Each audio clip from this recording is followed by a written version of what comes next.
I wish to share with you how I happen to be here this morning, and I'm sorry to have interrupted your Sabbath school classes, but I have a little mini seminar and it takes a certain amount of time. Some of you may remember I visited you and had a sermon here in April. When we had a dinner afterwards, I was asked, do you have an additional sermon? Well, I said, I do present a little mini seminar on a particular topic, and I was invited to arrange to do so with your pastor, and so that is why I'm here today. The subject of my presentation will be that of the alternative therapies that are coming medically through the West in the last 40 years. But what I really wish to share with you today is how this fits into end-time events that we probably have not even thought of.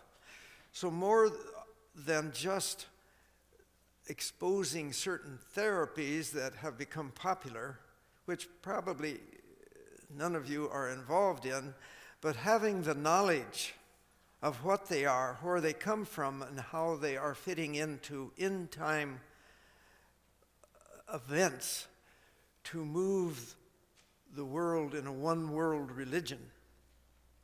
And then, of course, over here are those that keep the commandments of God and have the faith of Jesus. This is the point I wish to bring in the whole seminar. Let me explain a little bit as to how I got involved in this type of thing. I have written several books on this subject that are in print today. The title of the last one was Alternative and Mystical Therapies. Are they medically sound and spiritually safe? That might be the title that would express what I wish to share today. But going back into the early 70s, 1970s, in my medical office, I began to receive announcements of certain educational programs presenting certain topics that looked a little suspicious to me. Didn't quite understand them. And then when President Nixon went to China, when he returned, the reporters that went with him spoke more of some of the medical things they observed there than they did of the political activity. If you well remember how the reporters talked about seeing people under surgery awake, eating an apple while they were being operated on, all from an anesthesia of acupuncture. Supposedly all from that. And so that buzz went across the United States, and all doctors were being asked, what do you think of this? And so we would ask each other, what do you think of it? The first thought that came in my mind, this is hypnotism. And yet, as time went along, and more this was being accepted, the thought is, if I stick my neck out and say, this is truly of the occult, this is hypnotism, about that time, medical science is going to show how it works physiologically. And I went on more than 20 years waiting for them to show. And then one day I came across a little book called 2B1 by Ernest Steed, one of our General Conference men. That book gave me a key that unlocked. No longer was I waiting for the physiologist to tell us how it worked in our nervous system. I'd waited 20-some years and the science hadn't gotten any better answers than they had to begin with. And I realized they weren't going to get any better answers. And then I saw through it, and the confusion I had dissipated on the subject. I found that those that I visited with concerning this, whether they were physicians or whether they were in other lines of work or science really didn't have a better understanding of it than I did, which was very poor. So I wanted to understand better, and it became a many, many year search for the answers. And those answers I want to share with you today. But first, let us now turn our attention to the,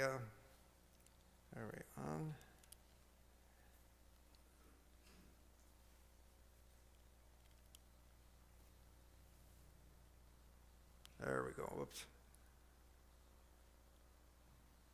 There we are. Let's go where Moses was on the east side of the Jordan, and the children of Israel were preparing to go into the land of Canaan. But Moses now, knowing he was not allowed to go in, began to share with them great advice. And the book of Deuteronomy records, he was telling them, if you follow the laws of God and do as he says, he'll bless you and you'll have a wonderful existence. If you don't, remember the things he said that will happen. And here is one of the subjects that came up as we look here. When you come into the land which the Lord our God is giving you, you shall not learn to follow the abominations of those nations.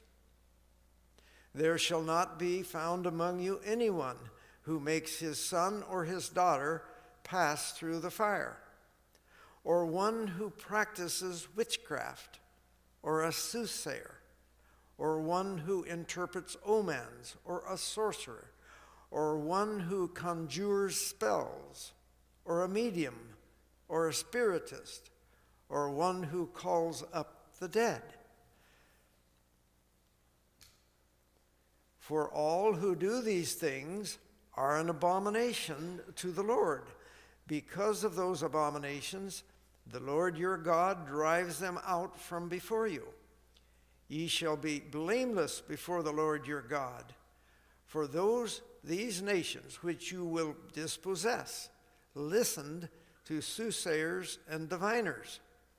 But as for you, the Lord your God has not appointed such for you. Now, he's trying to cover all of these occultic activities. He names all the variety of names. Some of them we can identify, some we can't. But obviously, he was covering them all. And so it's not so important as to each name, but he's making it clear that the land of Canaan, the people that lived there, are being eliminated because they were involved in these things. That's one of the reasons. It's a form of idolatry. And he says that's not what you're to do. Let's take a look at when the first health message came to this body of believers we belong to. It was not a church yet. It wasn't until 1863 that it was an organization. But very early on, there was a health message. 1848, the first one, coffee, tea, and tobacco. And then we learned it was to be a component part of the message of the three angels' message. As much a part as any other part. The health message, to be in harmony with God's physical laws. Now, down through time, the pattern that we were shown and the people have followed was rejected by medical science. Even when I started practice, as far as the public knew, there wasn't one point yet that had been shown through the science that we were safe in. The concern in 1860 when I started practice was you can't get enough iron if you're going to follow the pattern of life the way you are. Don't eat the meat. That was the basic one. And then through time, additional concerns. It was protein. It was one thing after another. And our health message was basically rejected by science up until the last 20 years or so. Now, with the Adventist health study that showed longevity, that we were able to exist in spite of these doubts about our pattern, that science began to look a little more carefully at what was presented. When my wife was seeing My late wife was seeing a cardiologist. He was from England. He said, over there, I studied all of your school's studies on health and on the heart. And so this is a pattern, not just in this country. In other parts of the world, all of that science has come in, and they've recognized that it was in harmony with the physical laws of God. They may not like to do it, but at this point, that is understood. And so it now is accepted and understood by the scientific world. And it's interesting how the nutrition world, the researchers in nutrition, have moved in a direction. They're saying, let's study the whole diet, not just particular points of the diet. The food and all of the foods that we use together, the whole foods, is the way to go. What a change. Now, then there comes sweeping through in 1970s, early 70s, it began to come through. Actually, it started in the 60s with the hippie movement and if you remember the disorder of those days, the long hair and all of the activities. But we as a general public that weren't involved in those didn't know so much about some of the, quotes, medical therapies that were being practiced or propagated. But it began to come along with that. And we looked at these types of treatments. We couldn't see any physiology that made them fit in with the known physical laws of God. But we said maybe they work in a way we haven't learned yet. You know, there's always things we don't know in science, and so we're open. And gradually, medical science began to accept them. They looked at whether the person got better or not, or whether it seemed to help them. And if it seemed to, well, that was proof that it was useful. However, that's not good proof. But as we look at the origin of these practices, we see, yes, they came out of a pagan religion, a pagan concept, but medical science says, forget that part. We want to know the actual thing. How does it work? And is that so? But they didn't realize, and what I want to share with you today, that this movement of type of therapy is the right arm of the neo-pagan movements, its religious message of today. Just like to us, the health message was to be the right arm of the message. The opposite, the opposing viewpoint, has one too, and it's worked unbelievably well. And so what I wish to share with you today, a deeper understanding so you can have the basic fundamentals to make a wise choice whether you choose to participate in them or not, or whether you wish to share with your family or your friends what they are where you don't choose to, but be able to share with them in an intelligent manner what really is happening and what it is. Unfortunately, it's entered the church in a pretty strong way.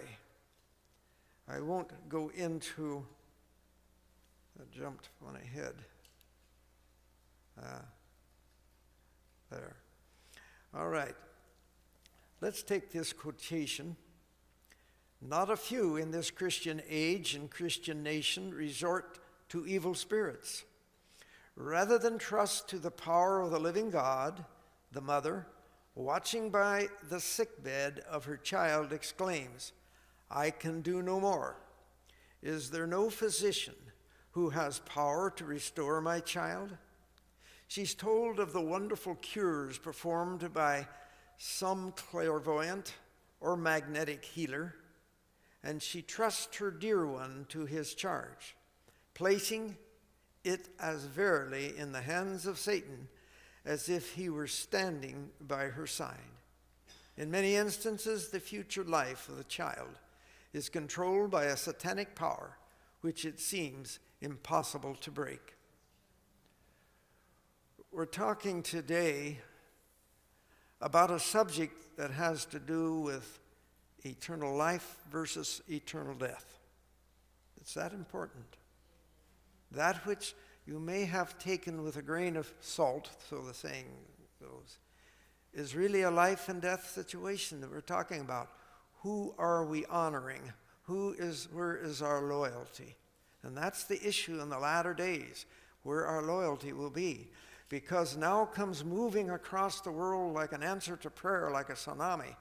The movement right through the populace at whole and into the medical profession accepting it, a movement that is not of God's doing.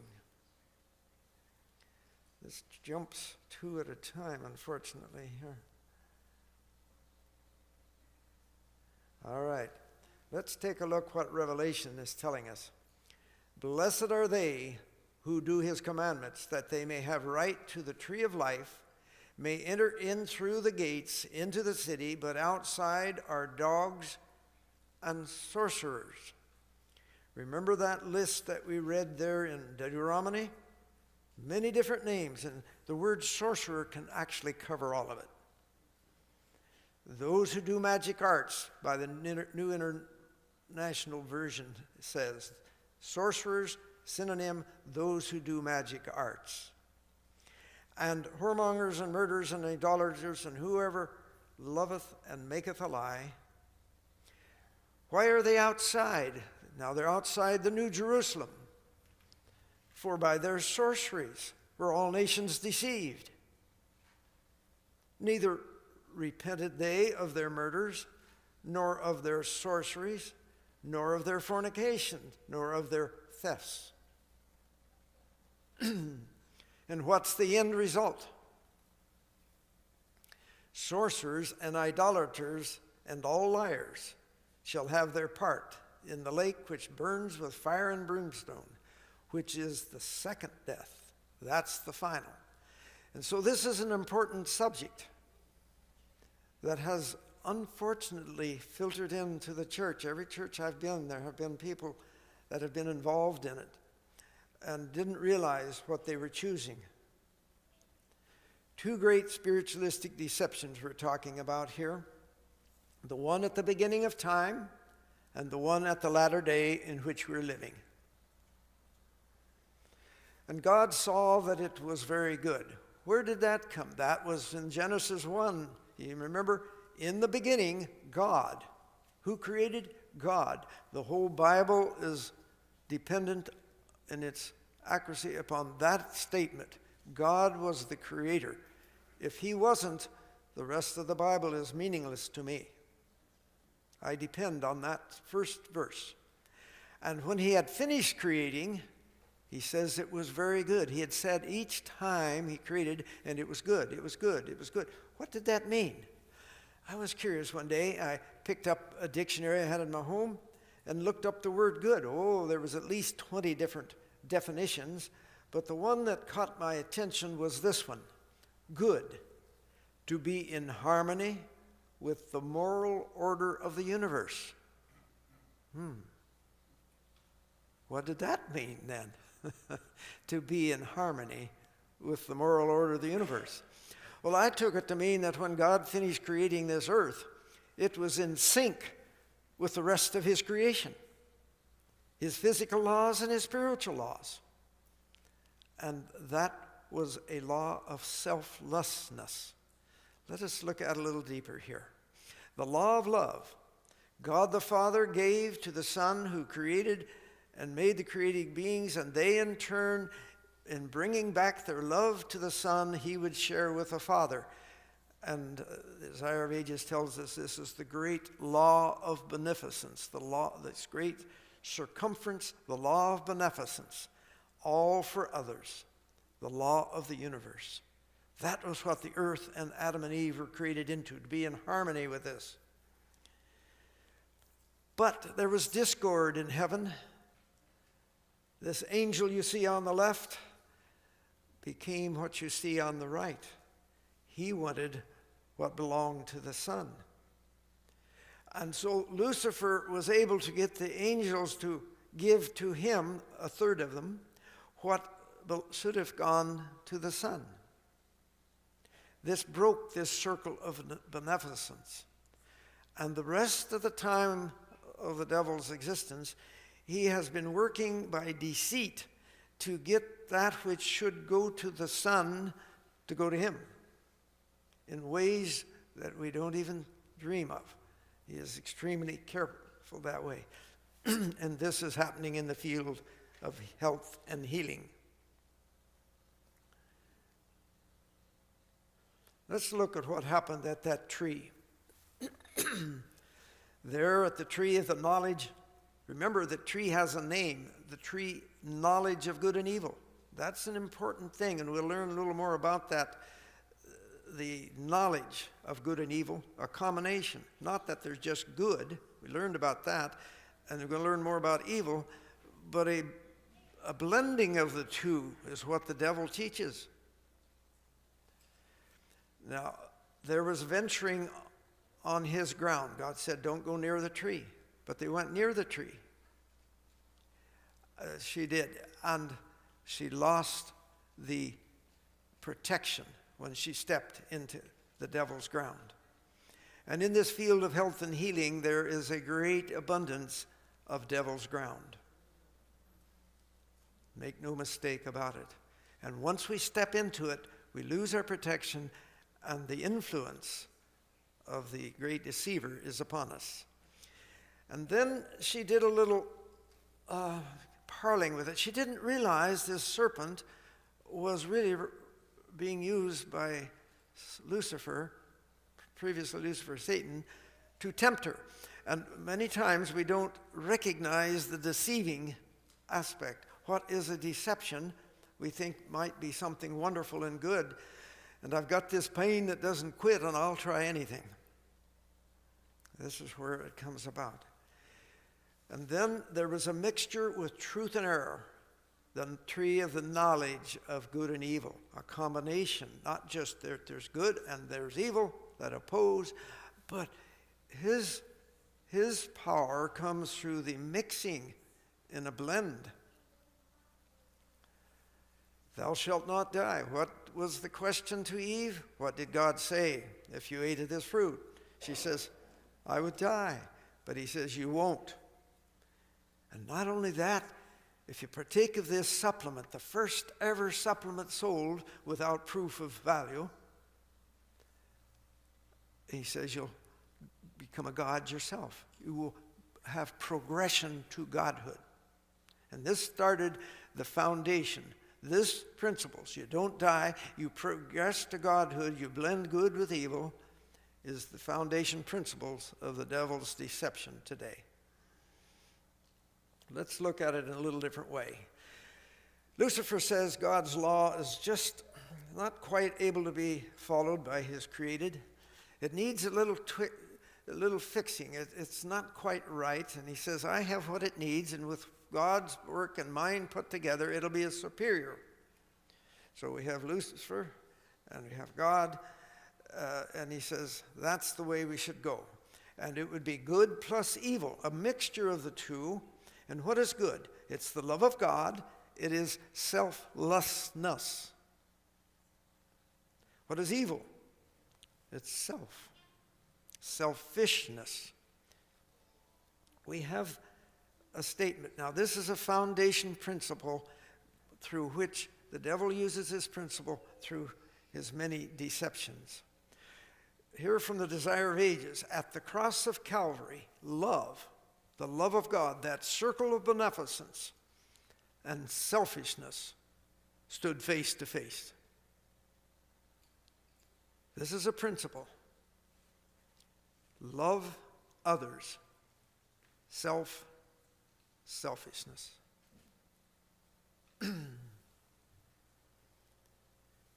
Let's skip down to the time of old Babylon. Not at the time of Nebuchadnezzar, but long before, at the time of Tower of Babel.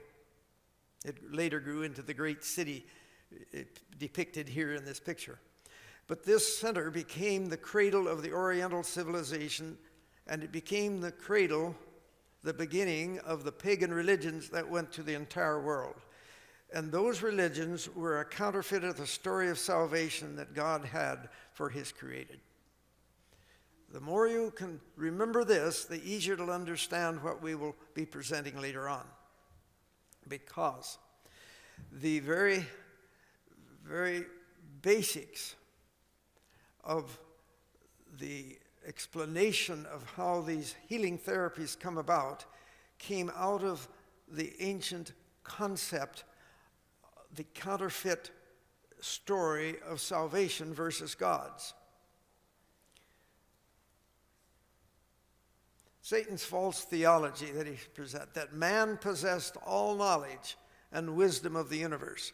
And at the 11 o'clock service, we'll go into that part a little deeper, and you'll see a little better what I'm referring to. But that was a part of his dogma, his doctrine, that man within himself, latently within him, possessed all of the wisdom of the universe.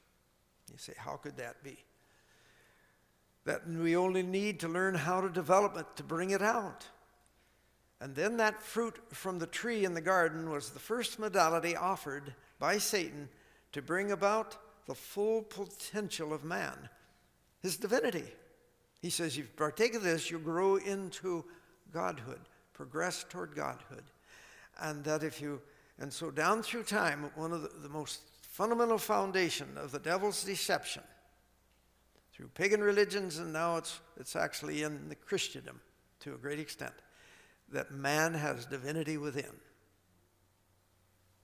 That's one of the great things that's leading the ecumenical movement of today. Do not be deceived, as Christ was on the Mount of Olives and the disciple says, tell us, what's the signs of your coming? He says, take heed that you're not deceived. Why didn't he tell us some big calamity things that's going to happen in a certain war? No, he talked about deception. And it's been deception from the day of Garden of Eden clear through to till today.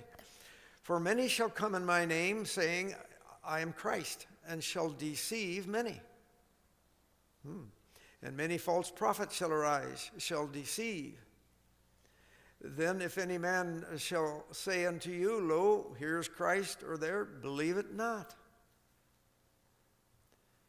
And then Paul, writing to Timothy, he said, now the Spirit speaks expressly that in the latter times some shall depart from the faith, giving heed to seducing spirits and the doctrine of devils. Now, remember in Matthew 24, it even said that if possible, even the select or the elect or the saints, you could say, might be deceived. Is it possible? And I would say, yes, it is. I've seen it very frequent. Now, the Spirit says that in the latter times, some will actually depart from the faith because of this influence. And it'll come in many ways. I'm here to talk about the medical ways. I was a physician, and so that's how I became acquainted with those. Revelation 16, and I saw the three unclean spirits like frogs come out of the mouth of the dragon, out of the mouth of the beast, out of the mouth of the false prophet. You remember that verse. This is part of leading up to the plague number 6. And they've had the first 5 plagues there in Revelation 16, and now it talks about some things that happen that lead in. The plague is Armageddon, the battle for the mind of man, the devil versus God wanting the mind of man. But that which brings people together for that conflict is these actions. For there are spirits of devils. They saw this look like frogs coming out of the dragon, the devil, out of the mouth of the beast, the papacy, out of the mouth of the false prophet, Christendom. For they are the spirits of devils working miracles, doing things. So let's say somebody is suddenly healed with a particular, let's put a needle in them and spin it like acupuncture, and they get well. It's a miracle. Is that proof because somebody improved that is of God and not something else? We can't use what happens whether a person comes from out of the sick bed and rises and proceeds in work. That can't be used. Because if we did, we have no defense against the falsehood. We have to use something else. For they are the spirits of devils working miracles, which go forth unto the kings of the earth and the whole world to gather them to the battle of the great day of God Almighty. In the 20-some years that I've been sharing this knowledge, I have had only one type of challenge. Well, it works, so that proves it's a blessing of God. When we take that attitude, we have no defense, none whatsoever. We're told we have to use the scriptures to do the testing. And then you say, how do you do that? We'll learn more as we go along. Spirits working miracles. Well, let's tell you. We're talking about spiritualism. Well, we know that spiritualism, talking to the dead, fits into that definition, but taking from chapter, I think it's 34 of Great Controversy, there's many teachings that fit into this that we haven't thought about, that we can find ourselves caught into spiritualism unbeknownst to ourselves. And where we are, look, man is a creature of progression. Now, the New Age, you remember that word, these neo-pagan movement. Today, you don't hear that. It's progressives. The word progression fits into this whole, and so they're known as progressives, but it's the same movement now with collars and a tie and not the hippie, the long hair and the farmer's overalls. It's changed, but the same message in the background. Man is a creature of progression to godhood. Each mind judges itself. The judgment will be right. The throne is within self. All are unfallen demigods. Divinity within. Actually, today that is catching hold through Christendom. A spark of Christianity, panentheism. Any just and perfect being is Christ. The teaching is coming forth through Christendom that the second coming, well, really it's finding out that you are Christ, you are God yourself. It's all within you. This is a movement. Life continues after death of the body. I read the other day about 65% of Americans believe in reincarnation. And communication possible with the deceased. That, of course, is more and more popular. The talking in tongues. God does not condemn, and others. But these basically were taken out of chapter 34. So as we talk about spiritualism today, I'm not talking about sitting around a table in a dark room with spider webs and a seance occurring. I'm talking about a common beliefs that's out there you don't recognize. They look this, in the eyes when you look, they look like you and I, but people believing this and teaching this. And this is what's so deceptive. All right, how is it being spread? Well, many ways. Mass media, education, channeling, movies, games, comics, environmental health, and healing is a big one. It's hard for you to read theirs, but it's naming many different types of things that are popular, the different types of alternative therapies and the meditation and the yoga exercises, channeling, a whole bunch of things. We won't take too much time, but it is covering almost all of our lives. As spiritualism more closely imitates the nominal Christianity of the day, it has greater power to deceive and ensnare. Through the agency of spiritualism, miracles will be wrought. The sick will be healed, and many undeniable wonders will be performed. Could it be that this spiritualism comes in the way of a needle sticking in and spinning it in your body, or doing a particular type of exercise and stretching, or a bundle of variety of things, looking at the iris of my eye, or feeling the palms or the bottoms of my feet? Is that possible? It is. Through the agency of spiritualism, miracles will be wrought, the sick will be healed, and many undeniable wonders will be performed.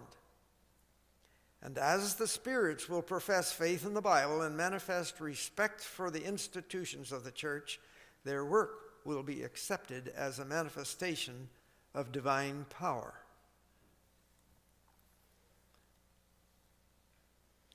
Paul in the second letter to the Thessalonians points to the special working of Satan in spiritualism as an event to take place immediately before the second advent of Christ. And then we had those revelations. Remember, those looked like frogs, but spirits of devils going out to bring the whole world together. Speaking of Christ's second coming, he declares that it is after the working of Satan with all power and lying wonders. We repeat this, and I don't mind repeating, because the more you'll hear it, the more you'll remember. They are the spirits of devils working miracles, which go forth unto the kings of the earth and of the whole world. To do what? To gather them to the battle of the great day of God Almighty. That great part of the world that is all together in one world religion, and over here, the little group that keep the commandments of God and have the faith of Jesus. This is what we're talking about. This is a component part that we're talking about today of that process that is bringing the world together. I'm not here just to talk, well, acupuncture's bad, it's of the devil. It's a lot bigger than this, for you to see how it fits into the movements of the last days. That's what I want to really leave in your mind. Except those who are kept by the power of God through faith in his word, the whole world will be swept into the ranks of this delusion. People are fast becoming lulled to a fatal security, to be awakened only by the outpouring of the wrath of God. The last great delusion is soon to open before us. The Antichrist is to perform his marvelous works in our sight. So closely will the counterfeit resemble the true that it will be impossible to distinguish between them except by the Holy Scriptures. Very important. Every testimony, every statement, every miracle must be tested by the Scriptures. The sciences of phrenology, psychology, and mesmerism have been the channel through which Satan has worked in the late 1800s and early 1900s. Today we're told that that same power is present, but under different forms and practices. We're told that all of the devil's healing and activities is the same power as of hypnotism. It is a form of hypnotism. Do things happen? Well, what was phrenology? Phrenology is you feel the skull and you can tell the person's character, or you could do mental therapy by putting a big lid on that has pressure points that hit the certain points of the skull, and this, after so much time, is supposed to be a benefit and change the personality, change the mind, the mental illness, or whatever else is bothering the body. And that's the modern day that's going on around us. These things of the past have come back in. Psychology. I wrote a book and I put 2 long chapters on psychology. I had no clue at the beginning. I thought it was a good science. But when I got through, I recognized the secular psychology of today is nothing but Eastern religion with different terms. The basis of it is self, the divine within. And that is the solid core issue. Yes. And so we have this self-esteem. I looked up self-esteem on E.G. White writings, about 53 hits, I think. Not one of them positive. All of them, we have self-worth because Christ paid the price. But we of ourself, of being good, is what self-esteem is, and I didn't find that. The psychoanalysis was trying to work and develop that self-business, the collective consciousness of Jung and Freud was involved. Human potential, the godhood of man, basically. And now it isn't disguised. The early 1900s, psychology was disguised in its terms. Today it's not even disguised. Freud, the psychology as a means of delivering the world from religion. So we have even that phase of the science we need to be looking out for. That was reminding us of the hypnotism, which I don't think our church has much trouble. The people pretty well believe in that. But along can come the same thing with a change of name and becomes popular. There was one that many ministers were taking a course in that actually was just pure hypnotism, but it had a different name. And then that finally got dropped. But that was widespread in the church some years past. And there's one called we'll come to it this afternoon, so let me hold that one back. We have reached the perils of the last days. Some shall depart from the faith, giving heed to seducing spirits and doctrines of devils. Be cautious in regard to what you read and how you hear. Take not a particle of interest in spiritualistic theories. Satan is waiting to steal a march upon everyone who allows himself to be deceived by his hypnotism. He begins to exert his power over them just as soon as attention is given to his theories. So if one is looking to participate or so in that, then that influence comes about. And so that brings to an end this morning's session. The reason I've asked to take part of your Sabbath school, because what I have prepared and presented to you now brings us in to be able to better utilize what I like to bring at the 11 o'clock hour. We want to go a little deeper that gives the fundamentals that helps each one understand and be able to then make a choice, an intelligent choice as to whether to participate in such things or not. And so at this time, let us just ask the Lord's blessings upon our benediction. Our Father in heaven, we are grateful for the knowledge that you have shared with us through your word and through your servant, that we may be free of the deceptions, we may understand, have discernment in the things that are in the world about us. This we pray and give thanks for. In Jesus' name, amen.